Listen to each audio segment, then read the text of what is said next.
Welcome to Igua-Zoo, everybody. Today's episode is going to be a little different.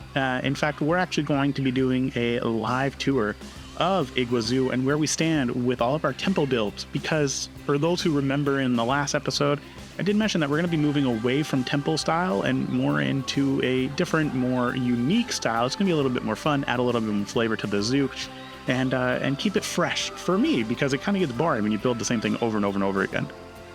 So keep in mind a few things. This is a live video, which means that I'm recording it and I'm not doing a voiceover or anything like that. This is all live audio. So if I make a mistake in how I speak or anything like that, please take it easy on me. It does happen. We are all human.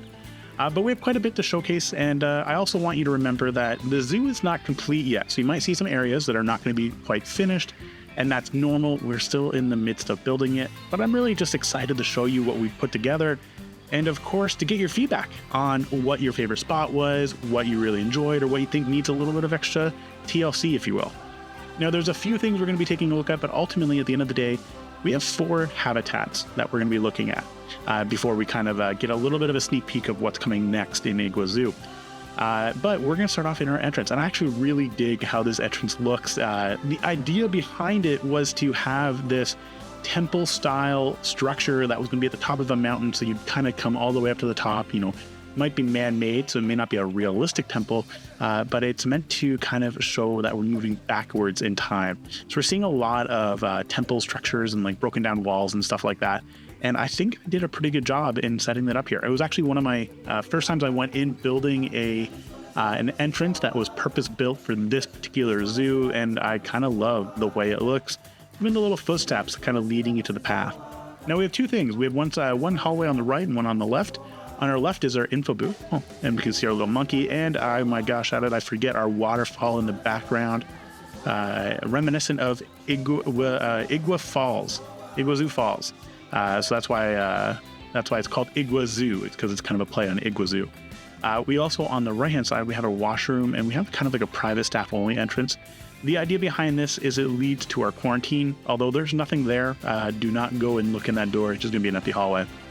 But if we kind of come on the left, I really like this little building. And it's really interesting because when I first built this place, I didn't actually have an interior. I never planned on having an interior. And as I was kind of building and talking with people, and I did this on live stream, I wanted to build an interior. So this is kind of what we've come together with. And I really like how it kind of all comes together. Now, knowing that we're really trying to pay a little bit of respect to the indigenous people of Argentina, we have some more traditional paintings and stuff like that set up with some infographics so you can kind of read about the indigenous people. We also have a lot of videos kind of just denoting all of the South American animals that we're going to have in our habitat. And speaking of which, I think we're technically missing 2. We are missing the llama and the white-faced capuchin. We have our little info desk with some paper for you can kind of pull maybe like maps or feedback, little hat and a mug for our worker, maybe if he's taking a little bit of a break, and some plushies kind of hanging around. We also have our Jaguar, which I'm shocked, and maybe this is just me because I don't actually play the campaign or any of the challenges or anything like that. I'm shocked that there's not an actual Jaguar statue in the game.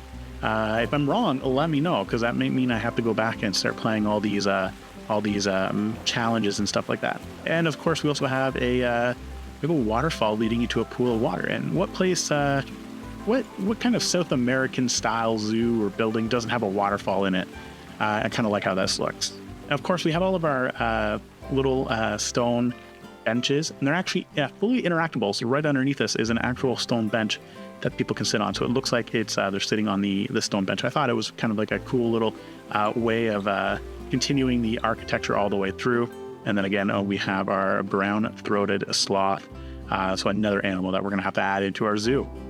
And if we continue, we have this empty screen because I'm in the process of making a map. For those who follow Sparrow, she has an amazing tutorial on how she created her map for her zoo. Definitely going to try my best to do that with the tools that I have, and I'm looking forward to it. Now, as we enter through our turnstiles into the actual zoo itself, we can see this kind of empty area. It's coming together, and this is an example of an area that I kind of just work on when I'm bored. If I have a little bit of time, I kind of add things to it slowly over time, but it's really meant to be like a market. So if you come in through our temple wall, which we can see right here, lots of foliage, what's the word I'm looking for? bracketing it. We come through, and then we see this little market that would be kind of set up. So if we had any local indigenous people that wanted to maybe sell their wares and stuff like that, they could kind of come and set up here for free. There's no cost for them to do so. And they just have a nice, safe place for them to show off all of their arts and stuff like that. When we look over here to our right as well, we have our staff facilities.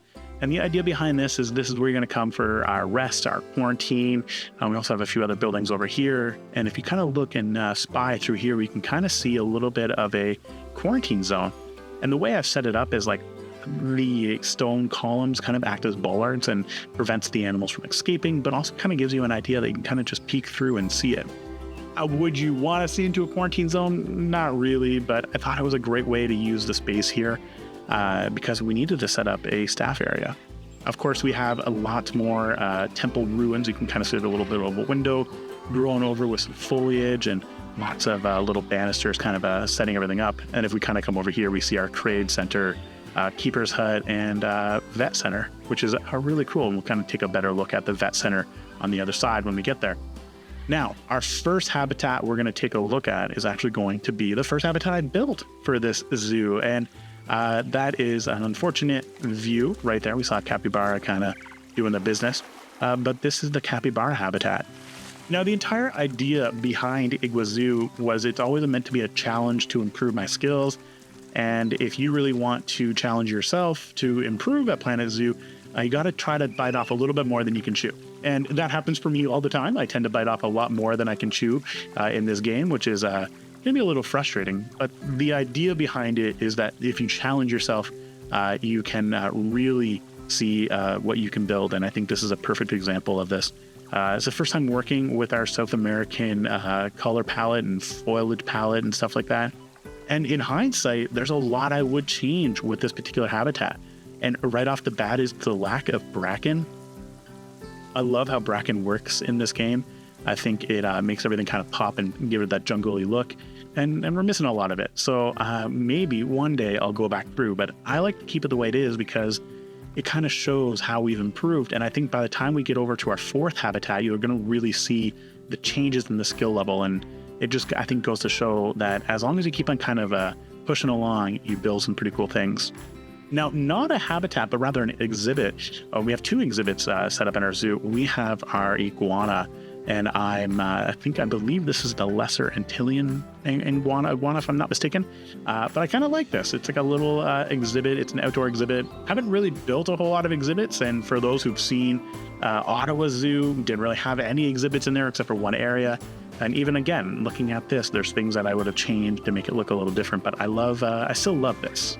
More so because if we kind of walk around, we've sectioned off this area, so on the back half, it's just full of foliage and more broken ruins, which just, I really love the way it looks. And I guess at the end of the day, if you love the way it looks, that's what matters. Speaking of loving the way things look, I love this rock wall. So it's a kind of a layered all the way up. Not all the way up, because obviously you don't want to be too piece heavy, because we're going to talk a little bit about that.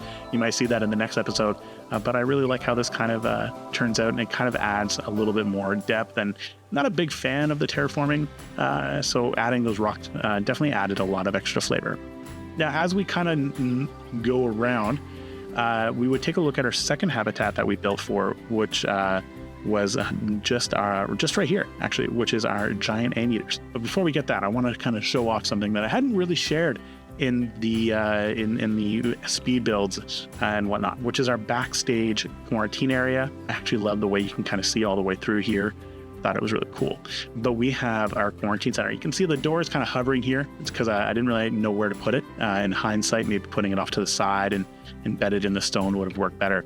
But the idea behind it is that our staff can kind of come through here, peek in here to our quarantine center.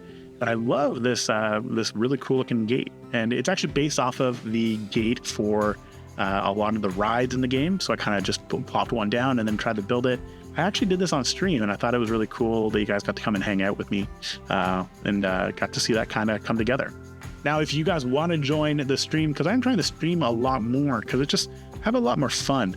building this game on stream, make sure you hit that subscribe button because it lets you know when I'm streaming. And you can also head over to our Discord in the link below, or in the description below. There's a link rather to our Discord community, and it's growing. And I'm really excited to see more people come and join. You can get sneak peeks at some other builds, but it's not just a community for me. It's actually a community for a lot of other YouTubers as well.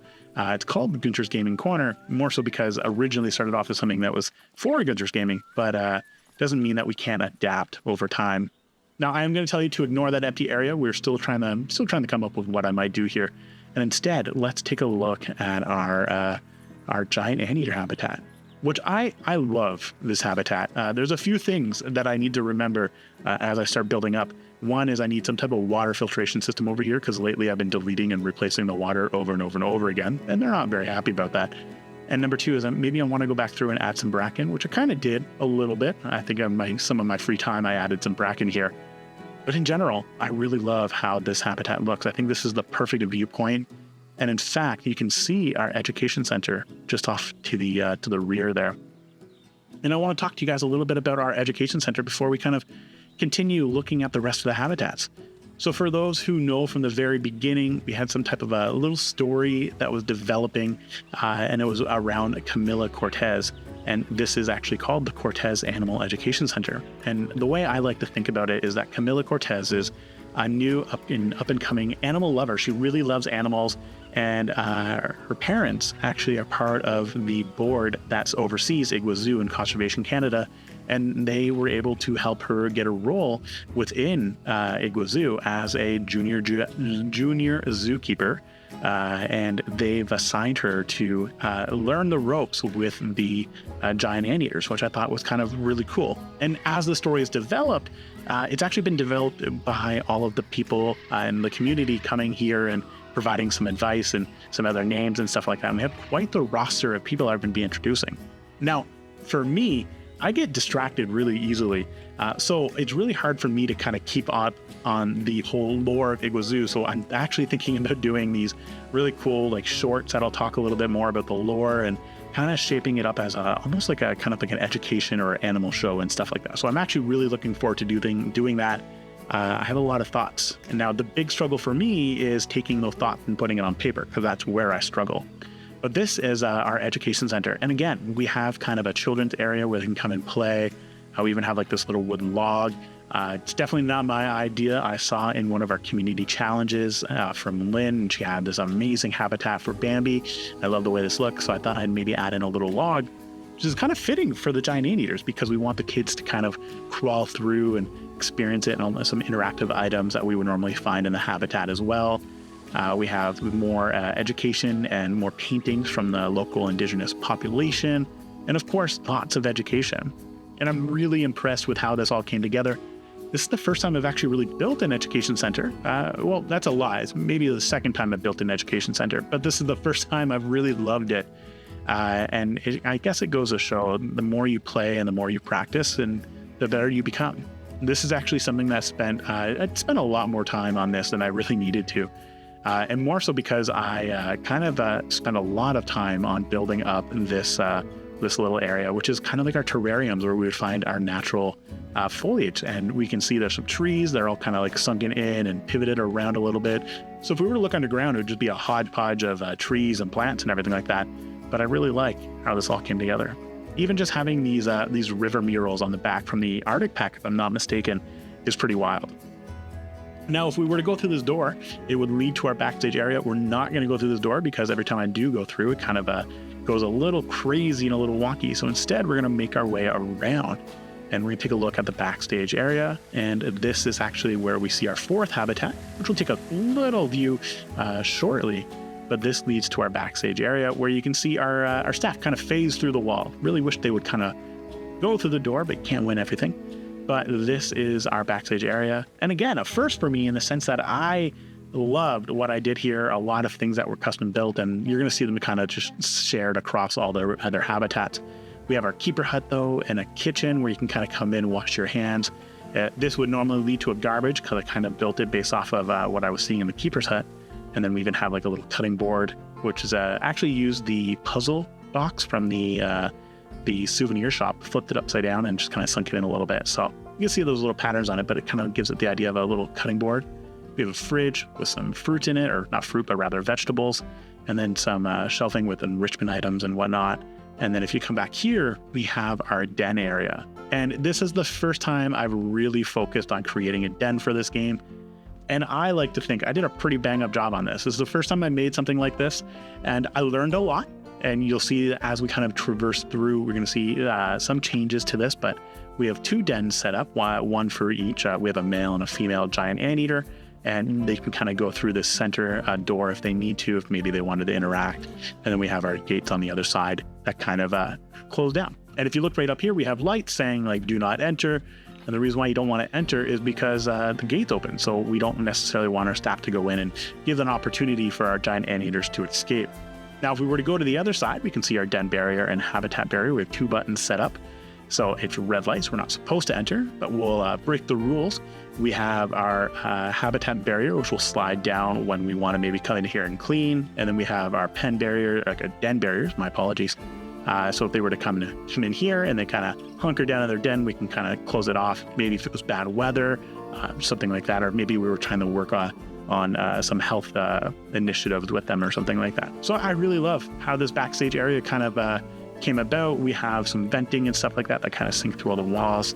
And then if we were to leave, we're going to take a little quick view back here of our Jaguar den. And this is pretty empty because I think as I was building the Jaguar habitat, I realized not many people go into the backstage area and we can really see it, but we have very similar. We have our little kitchen. We have our den, which is nothing too fancy because it's just one Jaguar. And we even have a computer set up with some chairs and some stock and stuff like that, maybe from a souvenir shop or a pop-up or something like that, where we can kind of monitor and watch the Jaguar, maybe if we needed to take notes or anything like that. But that is our den station. Now, we also happen to have a little door that kind of goes to nothing, and I'll show you what I mean by that. It comes back here, which is just it was a way for me to kind of close off everything. I would like to think that there might be like water filtration services back here because we do have a waterfall and little pool in this habitat. Now, we're not going to look through here just yet because I don't want to spoil it, but we are going to jump over here and take a look at the backstage area for our capybara, as well as our Baird's tapir, which is the third animal in the third habitat we added in. And again, you'll see a huge change in what I've learned with this build and how I've kind of adapted and grown. Now, as we come to this backstage area, we can see that it's kind of blocked off. We have our staff area. We see a little truck is driving up, some mud and stuff like that. We even have solar panels on the roof. And then again, we'll kind of go back through. I really like how we have this little covered area. So if we were to come out and it was raining, it's not going to rain on us. And then we have our backstage area. Again, this is, I think, very basic in terms of just still learning the nuances associated with like setting these up. And then we have our little den for our capybara, though, which is kind of built as part of the temple structure. And funny story, when I built this, I actually didn't really have a whole lot in mind, but it magically, thankfully, matched the size of a 8-meter wall. So that's why the wall actually fits so well, and it kind of just marries up with the den itself. So I thought I did a pretty cool job with that. And then, of course, we have some water filtration services. And this was the first time that I was taking water filtration to the next level. And really what I mean by that is adding some additional pipes and whatnot. And trust me, I struggled a long time to get this set up. So we have some stairs, we can kind of come down. And if I had the ability to do so, we'd have some like wheels and cages down here where we would kind of push the water down one pipe or the other. So we can kind of see that it's set up. So if we maybe wanted to cut down the flow of water, or maybe we needed it diverted for whatever reason, we would be able to divert it through the different tubes or pipes here and help them out. And we have our intake at the top and then our outtake at the bottom there. Now, as we kind of leave, we also have our backstage area for our tapir. And this one, again, I think taking a lot of the learnings from the previous build for the giant anteaters, added in some additional things, and you can see that it's a little bit more fuller than our capybara habitat. And a huge shout out to the community. Actually, I can't remember who, and I apologize. Normally, I'm really good with names, but I had this little hook set up with some cloths so they could actually wash their hands off a cloth. And speaking of that, to reduce your risk, wash your hands before and after touching the animals or their environments, which is super important because you don't want to necessarily track any parasites or any contagions from one habitat to the other. Now, as I mentioned, learning from my experience building Backstage dens, if we come back here, we can see that it's a much bigger den. So one of the bigger issues that I had with our first den that we put together was that it's not very large, and that means that the hitboxes are triggered for our giant anteaters, so they actually don't necessarily go in there. But over here, they actually do. So it is a fully navigatable den. It took a lot to get it to this stage, but I think I planned better this time around. Which is the important thing, because you learn from your mistakes. And that's always what I want to preach about Planet Zoo is you're never going to build something correct the first time. And often as a new player, it's going to seem very daunting, but you're going to learn from those mistakes and then kind of develop from there. Now, one thing I do want to call out is this little bucket right here. Now, normally this would be full of water. And the only reason I know this is because I actually managed to go and take a behind the scenes tour at a zoo with some giraffes. So I actually got up and close to giraffes. And when we entered in, they actually had us wash off our boots because they didn't want us to have anything that we were tracking in from outside that might get into the den area of the giraffes. So what you would do is when you enter the area, you're going to come in here, dip your shoes in the water, and then there would be a mat that you would kind of wipe it off on and stuff like that. You can kind of see there's a little bit of mud from when they were wiping their shoes off and stuff like that. I thought it was a small little tidbit, but I actually know that they do that more so because I had to do it myself when I got to do a behind the stage tour of the giraffe house. And the good news, this is before I started playing Planet Zoo really, but I'm planning to go back in November to do another behind the scenes tour, and I'm really excited about that. Now, before we continue on our tour to take a look at the actual tapir habitat, you can see this path that kind of goes all the way down, and this is going to be our main thoroughway. So when you think of a zoo, you're going to have your main path that's going to go all the way around, and it might split off, so it might have these offshoots, which we're going to see. But the idea behind it is this is going to be the main path, so everything's kind of run off of this. We can go up one side, down the other side if we want. So we have our Barrett's tapir habitat. You can see this is set up right here. And then when we kind of come around here, you can see a much better looking habitat, much more lush looking and forest looking, which is the important thing. Again, lots of little stairs and steps that you can kind of take a break on. And then this is our habitat. Now, in each build, I've always tried to do an iconic structure to kind of keep your eye focused on something. In this case, it's this really cute, gorgeous looking temple that we have in the back air. I thought it was pretty cool, and I had a lot of fun putting this all together.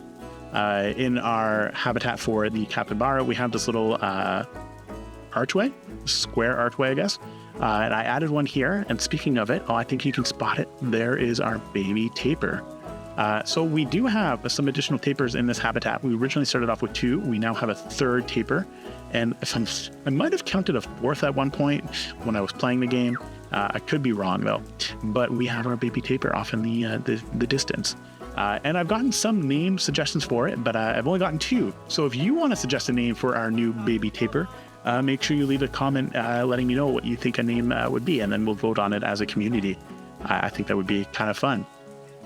Now, as we leave our habitat there, if we were to kind of walk all the way back, we are going to go ahead and see our jaguar habitat. And we saw the first viewing station. So there's 3 viewing stations for this habitat. And the first one was our water curtain. The second one is actually going to be this big glass viewing. And if we were to kind of look here, let's see if maybe we can spot the jaguar. Oh, there he is, just hanging out in the background. Weirdly enough, I don't know why, and I think maybe it's because I have a gutter at the bottom. He has to jump over it all the time. But this is our jaguar, and we have so that's our first viewing station with all of our water. Our second one from here, and we have another 3rd one over here, which was pretty crazy putting it together. But again, if you were to look at this habitat, we can see some pretty cool things. Oh, look at, perfect. He's interacting. He's just taking a little scratching himself on the little post. I like how he kind of stares at you too. It's kind of unnerving. But on this side, our iconic structure obviously is going to be the back wall. But it's actually not the iconic structure that's going to draw everybody in. It's going to be this thing over here, which is a whole temple that we built as a viewing station, which is pretty wild. I may have gotten a little ahead of myself on this particular build. But if we were to make our way over past all the foliage and ignore the floating signs off in the distance, or all of the rocks and stuff like that up on the hill, because it's where I kind of leave all my stuff, we have this particular building. Now, the idea behind this is it's a way for us to continue that temple theme, almost as if say goodbye to it as well, because this will kind of be the end of our temple area. There might be a little bit more as we kind of make our way all the way down, but this is kind of the end of it. And we can see some steps. We have some ropes blocking them off. I didn't really know what to do to kind of say don't go up there. I tried chains and stuff like that. It just didn't look really good. I didn't want to put a chain link fence because I thought that would look really garish. So instead, I had some anchored ropes preventing people from going all the way up. And in fact, it would be really hard. You'd have to climb up on here, walk through the foliage bed just to get up there. It's kind of silly, but there is no viewing station up there. We do not want people to go all the way up there either. But we come through here and we have another education center. And a lot of the stuff in here is kind of just borrowed from our first education center because I really like the way it looked. We have our South American and Save the Ozone lair, and we might change this up a little bit, but the idea behind it was to set up some things that we kind of just maybe come and interact with. We have 2 additional habitats, which I believe is for the tarantula. There should be 1 in each, more so because I'm still kind of playing around this, but I actually kind of like how this is set up. But we are definitely going to separate this and put 2 in 1 and come up with another habitat. Now, the really cool thing is we have these living walls, which again, we want to pay a lot of respect to the nature that is in South America. So these living walls actually make really good sense. And then we can kind of see there's a door sunken into here. It's not very good. Even as I look at it, there's definitely some work I still have to do on it. But the idea behind it is you can kind of come back through here and then you go up into this door right here into the habitat itself. But we were just going to ignore all the weird clipping that we have there. And then we, of course, have our Jaguar education, so we can see some boards with Jaguar, some info and stuff like that. And then this is our 3rd viewing station. Now, each viewing station is meant to have something that's going to draw your attention. On the far side, we have the waterfall. In the center, we have the climbing structure and the temple wall in the back. And on this side, in our temple viewing station, we have this little wall that's kind of full of bricks and rocks that have kind of been put together. It's to give the idea that somebody's come through and just tried to rebuild this wall. So we can see some pillars set up. Maybe they collapsed with time. That was a weird jump. That does happen from time to time. But then we have our wall here that they tried to like piece back together with some rubble and stuff like that. So I like the idea and the story and the theme behind that. So that is our habitat for our Jaguar. Now, as we are to leave, we kind of go into a whole other area. So I'm going to give you a sneak peek. I want you to realize it's a sneak peek. Don't focus on it too much. We're not going to go down and tour it. And part of the reason why is because I actually started building a new habitat before I even started recording this. So I felt maybe it's best for me to finish that habitat and then we'll do the tour and go from there. But as we leave, we have this amazing view of the cliff, and then we can kind of see off in the distance the mountains. I actually really like how this view looks. We're not going to look over there because there's still a lot of work, but if we look at from this direction, maybe we crouch down a little bit, we can see this amazing view of some trees and mountains in the distance, some more bracken here holding everything together. And if we were to peek over just a little bit, we can see so much more of the habitat build that is going to be coming next week. So it is ready to go. It's already there. If you want to see more of this particular build, make sure you join the Discord because a lot of photos of it are hanging around on the Discord right now. But we have this really cool looking build, and I'm really excited to kind of show it off. If you're part of the community on YouTube as well, you might have seen a water painting of this habitat as well. So I'm really excited. Now, this is where your feedback is going to come in. So we have this empty area that we have to do something with. And I could just fill this in with foliage and call it a day, but I don't know how I feel about that. Instead, we have enough area here that we could probably make a habitat for a rather small animal. And you as a community will be able to decide what animal you would like to see here. I'm going to say that it just has to be a South American animal. We are going to be importing or having some animals on loan from other zoos that are not South American based. They're going to go into different houses. So we're going to have themed houses for each of them. They have to be small. But for this particular area, we need a home for a South American animal. So my ask for you is in the comments below, you're going to let me know what animal you think should go here. And then over time, we'll put this and build this together. And in fact, We also need a junior zookeeper that will be supporting this habitat as well. Camilla is supporting our giant anteaters. So whatever animal here comes here is going to have their own junior zookeeper, and you will help to build their story as well, which I'm really excited about because I have a lot of fun building that and just kind of thinking about how we can kind of put everything together. I'm giving you more of a sneak peek, and I don't want to show that off just yet. But this is Igua-Zoo as it stands. Still lots of work left to do. We're not quite done with Igua-Zoo. We are, I want to say, like maybe 25% of the way through.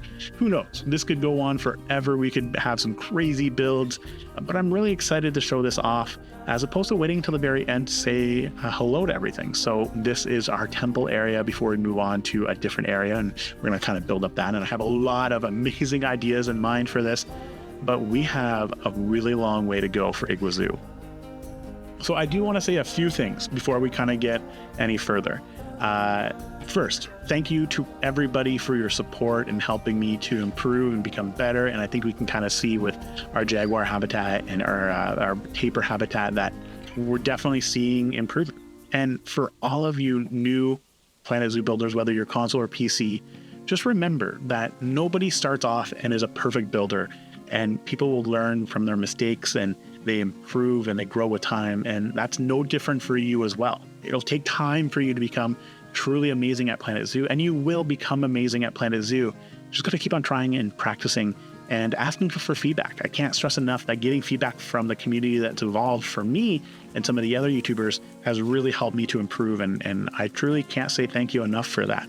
There's a lot of people I owe thanks to for providing that feedback, and I try to give shout outs from time to time in the videos because I truly am grateful for your help in creating this. And I just want you to know that. Of course, don't forget to maybe hit that subscribe button. There's no pressure to do so. It definitely does help me and lets me know I'm going in the right direction, help the channel to grow, and that helps me to become better. But I do want you to know that there's no pressure to do that. You can leave a comment below. There's quite a few things I'm really hoping I can get your feedback on. Most specifically is that new area that has an empty habitat plot. Definitely want your feedback on what can go there. And don't forget to hit that like button. Whether you like zoos or you love animals, South America is your favorite continent for animals, or maybe it's the bear, it's tapir, or the jaguar, hit a like and leave a like, and that just really helps me out as well. Otherwise, and again, thank you so much. And as always, ciao for now, everybody.